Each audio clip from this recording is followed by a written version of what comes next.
Hello and welcome to the May of 2023 Roundtable. We're glad you're able to join us this evening. Hope that you're all having a nice time meeting with the members of your scouting community. A little bit of information about this meeting. We will begin with a video with some content from Gateway Scouting and some updates. Some of this content is also suggested by BSA National. And then following this video, there will be time for your scouting communities to meet in person. The video portion of this meeting will be accessible on the Gateway Scouting Roundtable website, as is all of the other Roundtable content for this year. My name is Matt Pagliaro. I am a Cub Master in Holmen, and I just want to say thank you to all of the members of the Roundtable planning team. Dirk is our member from the Scouts BSA District Committee, and Steve is our member from the Cub Scout District Committee.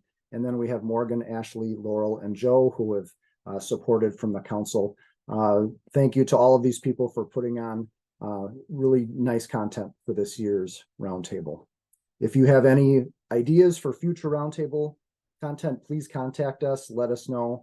And if you'd like to be part of this planning team, we would be glad to work you in. Normally at this time, we would do an opening. We are going to have all of the scouting communities lead their own openings. So if you have not done an opening already, please pause the video at this time and have somebody lead an opening. Normally at Roundtable, we start with the Pledge of Allegiance, we do the Scout Oath and Law, and we do the Outdoor Code.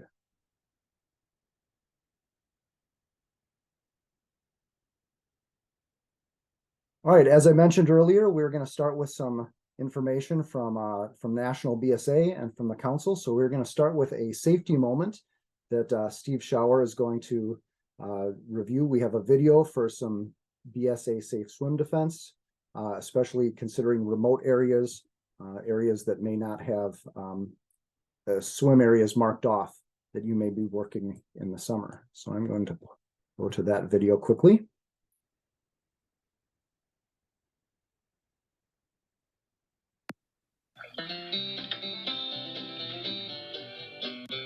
This segment of the Aquatic Supervision Swimming and Water Rescue course covers how to set up a safe swim area in a natural body of water that is not maintained as a regular swimming location. Key ingredients for a successful unit swim include knowledgeable leadership, youth eager to get wet, and a suitable body of water. However, a safe, successful swim also requires advanced preparation. Let's first cover what leaders need to consider prior to the activity. The first of those is the personal health review required by Safe Swim Defense. Check health histories and physicals for any conditions that need special consideration and respect any limitations or precautions indicated by parents or physicians. Also check for any recent injury or illness that might temporarily limit in-water activities. Next, review the swimming abilities of unit members. How you set up a remote swim area will depend on the number of participants in each ability group. You may need to provide opportunities for swim classification tests prior to the activity. Requirements and procedures for conducting the test will be covered in a different module. Also identify which leaders and youth have previous training in water rescue, such as Life-Saving Merit Badge, BSA Lifeguard, or this course. You'll need to select response personnel to guard both the swim and the in-water setup. You will need to provide rescue equipment for the response personnel, as well as supplies for setting up the swim area and keeping track of participants. Contents of a safe swim kit will vary with the type of activity, but here are some basics. Rope is essential for a line and tender rescue team. Hold on to that rope, you're gonna be just fine. Hold on to that rope, nice and tight. Hold on, you're gonna be just... Rescue throw bags are ideal for storing the line. Make sure the rope floats and is long enough to cover your area. Flotation aids make good rescue devices and may be used by safety swimmers during area setup. Various types of life jackets are often available during float trips or can be added to the safe swim kit.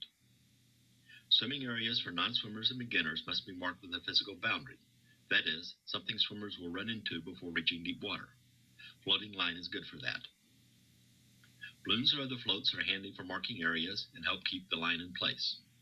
To hold the floats, you will need light line and anchors. Rocks found at the site can be used for anchors, but are not always available or easy to tie to. Various types of bags, filled with small rocks or sand, make good anchors and are easy additions to a safe swim kit, since you only carry the bags, not the weights. Nylon bags are good, but plastic bags, canvas sacks, or even socks will work. The buddy system is always used during BSA swimming activities, including setup of a safe area. Various systems, such as clothespins, buddy tags from camp, or even a list on a clipboard, may be used to keep track of buddy pairs and their swimming ability. Don't forget riding instruments for whichever system you choose. A first aid kit is an important item for any outdoor activity. Having a spare in your safe swim kit is handy. Don't forget sunscreen. Shoes are a prudent precaution for safely checking the bottom for many swim areas. Although not carried in the safe swim kit, make sure shoes that can get wet are part of the individual equipment list. To review, pre-trip preparation for a swimming activity includes reviewing health histories, checking swimming abilities, identifying those with water rescue training, and assembling a safe swim kit. We are now ready to return to our remote area.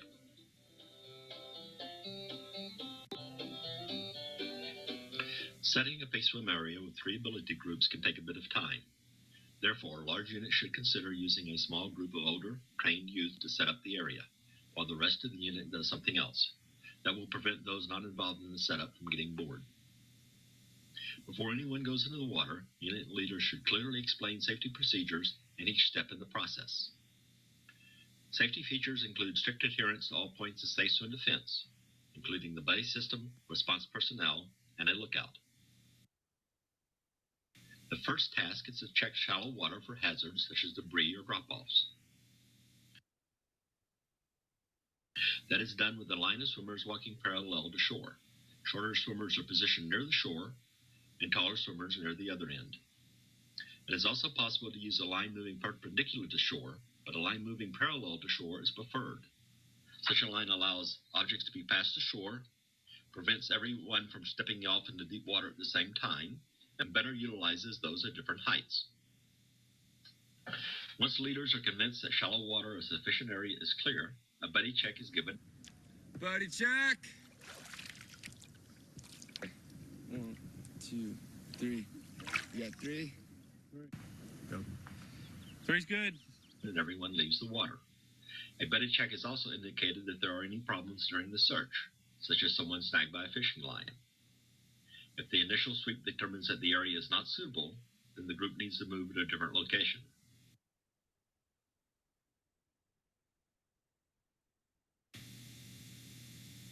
In murky water, deep water conditions are checked by a single good swimmer. A floating line with a loop tied with a bowline may be slipped over the swimmer's shoulder and tended by the swimmer's buddy on shore. The loop should be tight enough not to fall off inadvertently, but loose enough that the swimmer can slip free if needed.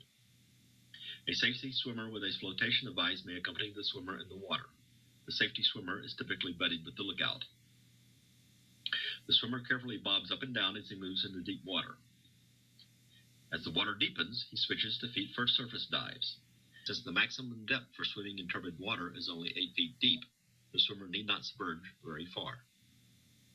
If the swimmer encounters submerged trees, discarded appliances, or other hazards, then the area is not suitable for a safe swim site. The next step after you determine that bottom conditions are safe is to set up areas of appropriate depth for the ability groups. Areas only need to be defined for the groups that are present. If the unit has non-swimmers and swimmers, but no beginners, then a beginner's area is not needed. The non-swimmers area needs to be confined and limited to depths less than waist to chest deep. The beginner's area also needs to be confined. It may include depths just over the head, so long as shallow water is close by. The swimmer's area only needs boundary markers. Depths are limited to 8 feet in murky water and 12 feet in clear water. Water depths are restricted to make it easier for guards to respond to submerged victims. Once again, make sure that everyone understands their task before entering the water. Setting up one area at a time with a small group helps keep the process organized. Here's an example sequence. Note that the action has been condensed.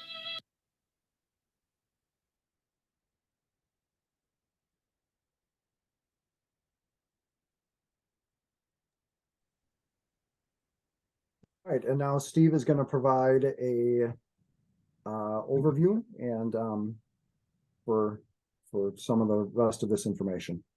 Correct. So just hitting the highlights at the end of that video. When you go to create a swimming area for your scouts, make sure to check for debris. That includes just identifying known hazards, maybe rocks, tree limbs, anything that might be submerged underneath there. You can either get it out of there or mark it. The video also captured where you're trying to create your swimmers areas. Recommended depths, you're to 8 foot. Otherwise, if you're in clear water, you can go up to 12 feet deep on your swimmers area. Beginners areas should be at about chest to a height of your shortest scout. And then it must also include some shallow water. That way, if they get spooked, they can readily get to shallower water. And then your non-swimmers, that should be at a depth of only waist high only. Make sure you rope off your beginners and your non-swimmer areas so they adequately know where their area is. And then always practice the buddy system. That's crucial, especially for your lifeguards that are sitting up above. Doing that routine just helps probably calm down the group every once in a while, but also make sure that they're being safe while having that fun. Ultimately, there's certain areas that we get into that you may not be able to set up an area. One thing that you could consider to make sure that the kids are safe is always have an adult observing them, but the use of mandatory life jackets if you are unable to give them those roped off swimming areas, but as an added precaution either way. All right, thank you. So all good reminders, especially when units might be doing some aquatics activities in areas that are not designated swim areas at a scout camp. Our hot topic for this month, since Memorial Day is coming up and we will have Flag Day next week, we're going to talk a little bit about etiquette for using the American flag. So a little bit of history on the U.S. flag. So the United States flag was adopted on June 14th, 1777. Therefore, every day, June 14th, is recognized as National Flag Day. And there's actually a connection to scouting to the current 50-star flag. It was actually designed in 1958 by a 17-year-old Boy Scout. He designed it for a school project. His teacher was not very impressed, however. He only received a B- on the project. But in 1960, when Congress and President Eisenhower approved Bob Heft's design, the teacher did go ahead and change his grade. So interesting connection to scouting. You can read more about that story on the link down below from Scouting Magazine. All right, getting into some flag etiquette. These are some do's and don'ts, mostly do nots of using the American flag. So most people know the flag should never be flown upside down unless it is to signal distress. The flag should never be used for clothing or for decorations, should never have anything added to it, advertisements or words or designs or pictures or anything like that. It's really not appropriate to use the flag as part of a costume or a uniform. Most of us know that the flag should never touch anything beneath it, the ground or anything else. The flag should never be used to hold anything, like as a tablecloth or anything along those lines. And it's actually not appropriate to hold the flag horizontally, like you see at many large stadium football games when they stretch a big flag across the field. The flag is actually supposed to be displayed upright. And never forget to retire your flag in a dignified way. That's a unique thing that scouts get to do that many Americans do not get to do. And it's really a neat opportunity and experience to be part of a flag retirement ceremony. Some things to remember about displaying the flag. it should always be in a place of prominence. There's some diagrams on the screen that show where it should be located. If it's on a pole that is higher than other flags, it should always be above the other flags that are displayed. But if you have flag poles that are equal in height, the flag should always be on the left as the observer is looking at the flag. So that's whether it's displayed in front of it by a speaker or in a parade or anything like that. The flag should always be on the left of the observers, and it should be on its own right. And here are a couple of other tips. Remember that the flag should always occupy a position of honor.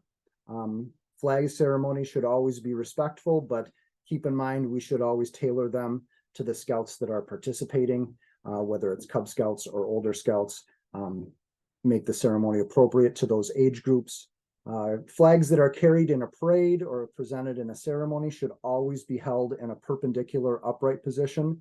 The American flag should never be dipped or at an angle. We should lower our flag every day, and we do like we do at camp and other events. And folded flag should always be carried against the chest. And if you would like any other resources, there are some links to articles about history of the U.S. flag throughout the history of our nation, some other things to keep in mind about flag etiquette. And there's also an article here specific to Cub Scouts that also has some games and things that can help teach Cub Scouts about flag etiquette. Okay, so we are going to move on to some council updates now. The first one we have is a very exciting event that we have is our council program calendar release. So I believe Morgan is going to give us a little bit of information about this. Yes, so thanks, Matt. We are all going to be receiving a copy of our 2023-2024 program planning guide. This is a great resource to use while planning for your whole year. There's information of events and dates that you can find in this, and you'll be able to find this online on our website as well. All right, thank you. And there are resources available on the Gateway Scouting webpage to help you use that calendar and also plan your own unit program calendars. Okay, we also want to start thinking about membership and recruitment. So we have a speaker and then some videos to show you. First, we have Brendan Herman, who is the membership coordinator for the Cub Scout District, joining us. So Brenda, I'm going to turn it over to you. Thank you, Matt. So a couple of things that I want to bring up are membership is always something that can be thought of year round, but as we're channeling into our summer programming and we're doing a lot of things with our scouts, it's a really good time to update your pictures. Get scouts that are in your units now that are in parades, going out camping, doing some of those summer activities, and then use those pictures to update your trifold board, Facebook posts, any social media you do use, any flyers that you want to create with pictures. It's a good way for the friends to be able to see their friends doing things. So it's kind of something to always keep in mind every couple of years. And then you can use those things during our fall recruitment time, during open house, or as you're passing out your flyers for those things. You want to make sure that you're connecting with your school at open house or before open house to be able to pass out flyers, even if you do it at the door rather than a booth. Pass out those flyers and get information out to the friends in school time. In July, we'll be pushing out our emails for the units to get signed up for the membership popcorn dates in August, and we'll be looking for coordinators to help us do the fall recruitment again this year. If you're interested in how to do that, there is training available and get you signed up, and then that helps us out on the membership team to ensure we have a very successful fall recruiting session. And then if there's anything else, you can reach out to me through the scouting office or any of the emails that I have. I think that's about it. All right, thank you, Brenda. So now we have a video from Rob Lee that focuses on recruiting for Scouts BSA.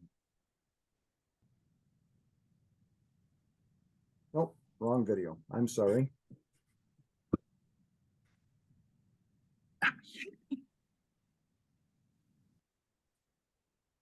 Hi, I'm Rob Lee. I'm one of the members of the membership team for the council, and I'm excited to tell you a little bit about a new fall recruitment project that we're going to try this year.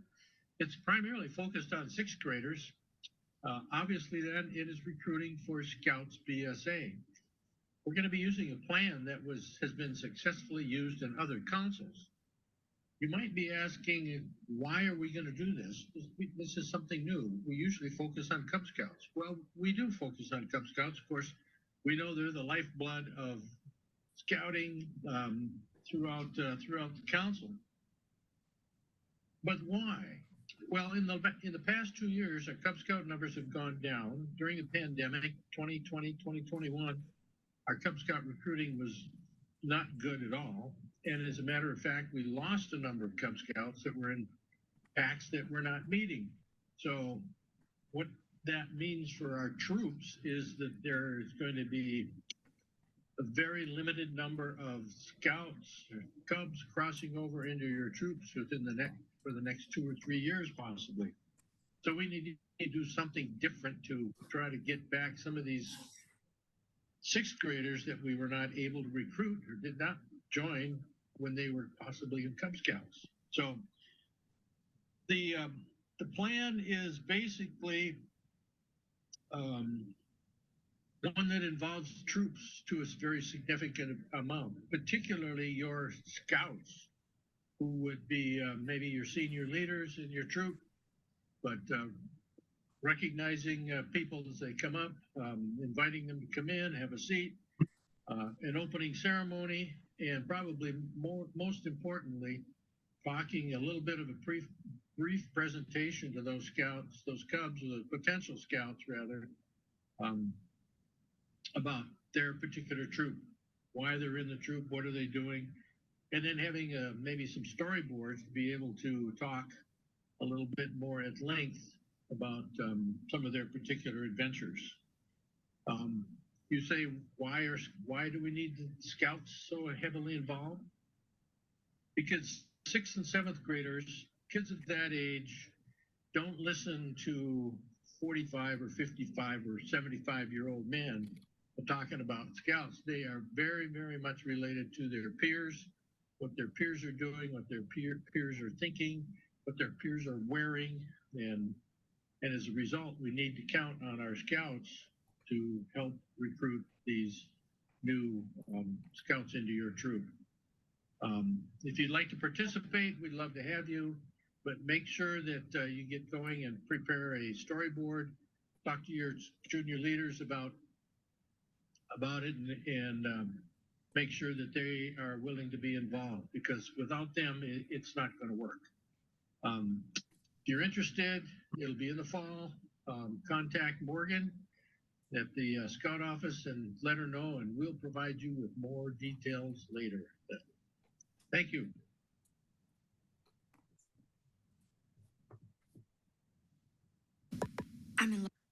Okay, and now we have a video that goes over how you can use social media to promote scouting in your local community. Hi, I'm Honor DiDonato, and I am on the membership committee for the Gateway Area Council Board. I'm also in the leadership for PAC 98 in La Crescent. So today I'm going to give you some tips on how to further your recruitment in your units by way of social media. So first, let's talk about the importance of social media. Social media is obviously something that's being used and leveraged among all different age groups and different demographics to share what they're doing, how they're having fun, events that are coming up, how things are going within their family or their communities. And so with scouting, that shouldn't be any different. This is a great way for us and our units to communicate to the public what we're doing, how we're having fun, how we're giving back to the community. It's a way to connect to our businesses, to other volunteer organizations, our community partners, to let them have a glance at what we're doing, how we're giving back, but also to make people jealous. Let's have some fun. Let's show them what we're doing.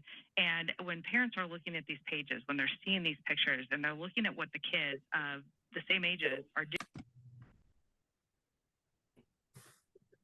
All right, I apologize. It seems we're having some technical difficulties with the sound on that video, so we will show Honor's video separately at the end of this recording at your individual sites.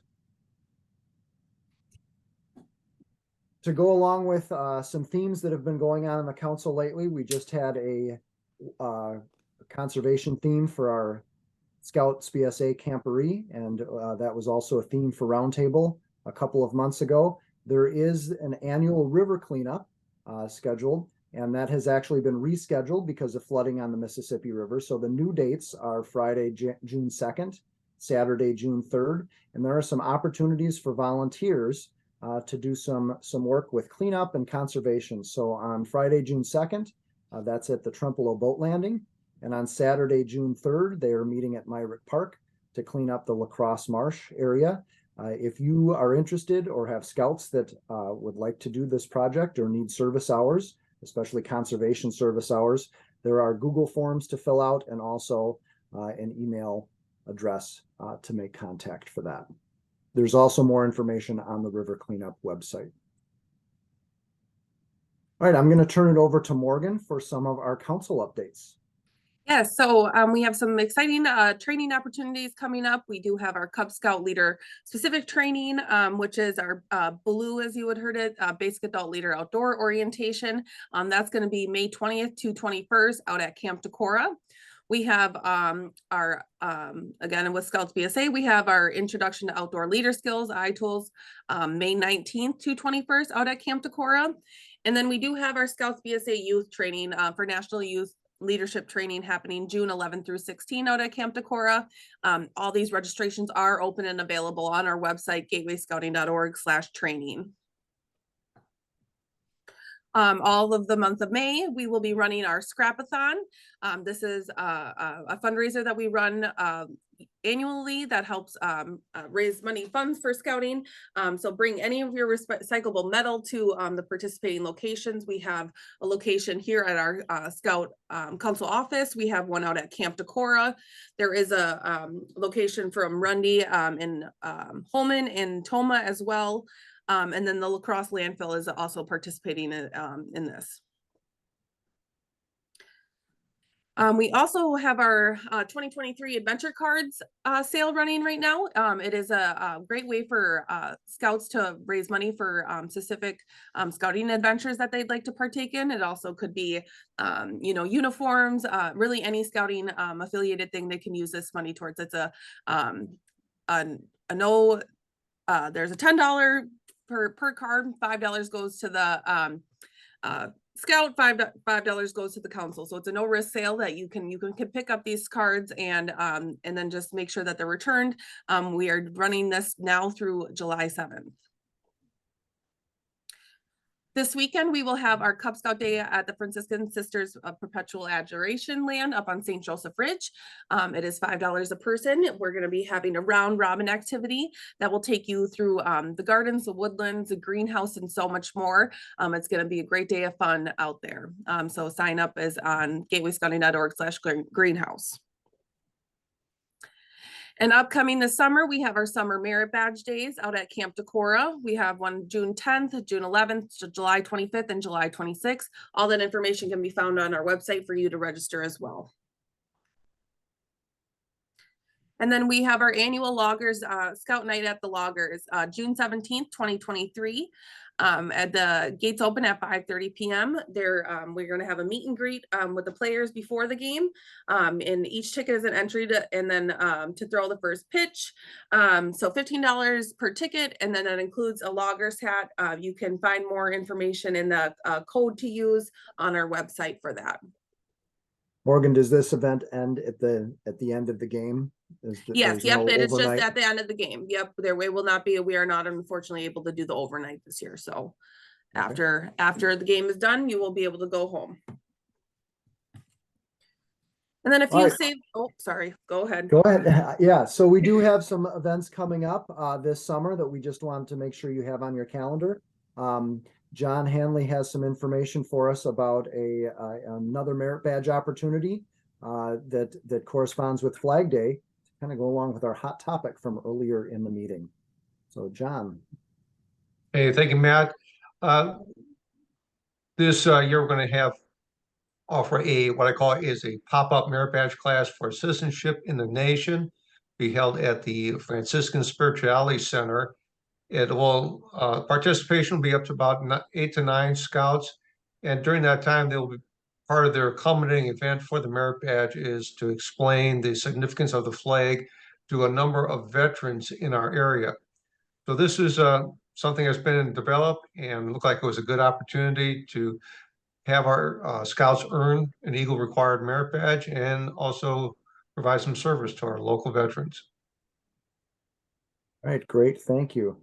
And then we do have a couple of events to help raise funds for scouting in this area. We've got the annual lawn social on July 11th, and then the golf outing for scouting on August 21st. So keep checking the website for more information about those events. This will be the last roundtable until September.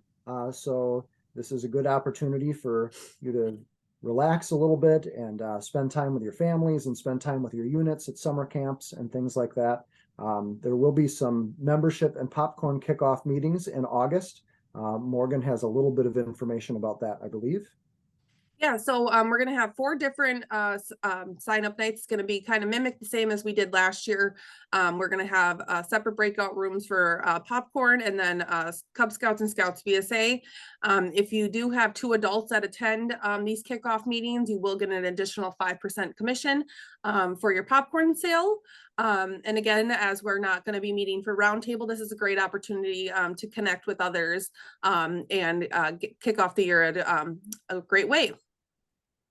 All right, thank you. And so we will resume our regular monthly roundtables and scouting community meetings next fall, September 14th. Thursday will be the first one of the year. All right, so John is still with us. I'm going to turn it over to him for a few remarks. He is our council commissioner, and he has some words that he would like to share. Thank you, Matt. Good evening to everybody. What I'd like to talk about just briefly is youth protection. I think everyone who's been in scouting for a while knows the importance of that, of taking care of our youth as well as our adults. And as we see in our training realm, every scout deserves a trained leader. This training also includes the youth protection training. There are some changes coming up beginning on September 1st. I'd like to cover those with you. Recently, there was an announcement for Scouts youth protection policies regarding adult registration for participation in scouting events. This will take effect on September 1st, 2023, which is also keep that in mind in your calendars, as well as that's when you start thinking about registering the new scouts and rechartering, which we need to accomplish by the end of the calendar year. But as of now, units are strongly encouraged to begin following the updated guidelines now in preparation for the mandatory change, which I mentioned is September 1st. So for registration requirements, the chartered organization representative, or in their absence, the executive officer of the chartered organization must approve the registration of units' adult leaders. Registration includes completion of applications, including criminal background check, mandatory youth protection training, and volunteer screening database check. Current youth protection training that is valid for at least 1 year is required for leaders when renewing the registration or a unit charter renewal. Again, as I mentioned, that's coming this fall. Adults with expired youth protection will be suspended from serving as volunteers in scouting. Adult program participants, those in the ages of 18, 19, and 20, must register as adults and follow the youth protection policies. For scouting events proceeding after the September 1st, 2 registered adults at least 21 years of age are required at all scouting events, including meetings. I just want to underscore that, including meetings, which we may not have been able to follow in the past, but that's important. There must be a registered female adult leader at least 21 years of age in every unit serving females. A registered female adult leader at least 21 years must be present for any activities involving female youth or female adult program participants. All adults staying overnight in connection with scouting activities must currently register as an adult fee. That's a key word there. Key is fee required position, or as an adult program participant. Limited exceptions for scout overnight programs. So as I mentioned about the fee requirement, people who are registered as merit badge counselors, which does not include a fee, do not meet the requirements of 2 deep leadership, even though they are maybe registered or have youth protection training. So thanks you, Nick, for Cub Scout overnight exceptions. Cub Scout parents or legal guardians taking part in overnight Cub Scout programs with their own child or legal ward are not required to register as leaders. All adults must review How to Protect Your Children from Child Abuse, a parent's guide that can be found in the front of Cub Scout handbooks. In addition, the parent or legal guardian must be accompanied by a registered leader at any time they are with youth members other than their own child or ward. All other overnight adults must be currently registered in an adult fee required position. So these are the changes or emphasis coming up beginning September 1st. So keep those in mind, and let's keep scouting safe. All right, thank you, John. So now we have our council executive, Joe Carlson. I'm going to turn it over to him for some final words.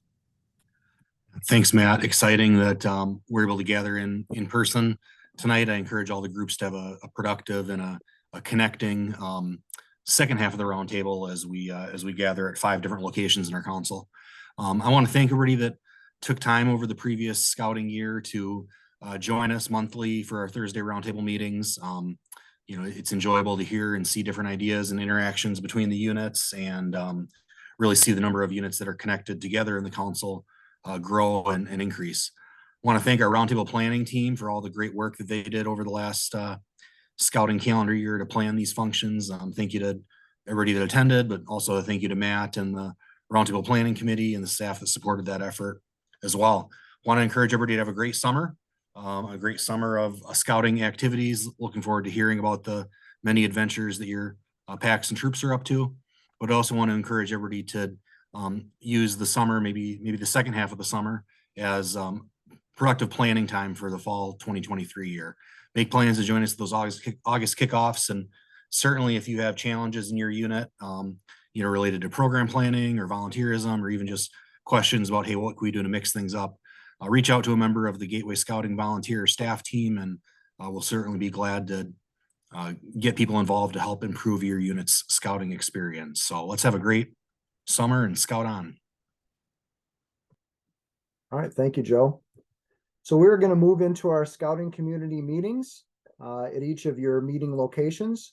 Most importantly, we want to make sure that all of the people there have a chance to connect and communicate and just get to know each other and talk about things that are going on in your units and maybe bounce ideas and things off of one another. But if you're looking for topics to discuss, things that you could look at are always planning for upcoming community events.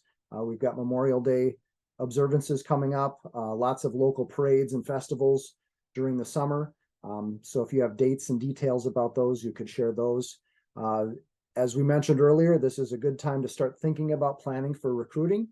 So share ideas with how you're marketing scouting and in your area, what schools you're doing your open houses, especially for cities or villages that may have more than one elementary school. Are there any of those schools that are being missed? And also, how are we in both packs and troops recruiting and reaching out to girls? Good opportunity to share what your unit is doing for the summer and in the fall. And this might also provide some ideas for combining events to make it more fun and interesting for our scouts. But we hope you have good meetings. Thank you for joining us, and we will see you all in September.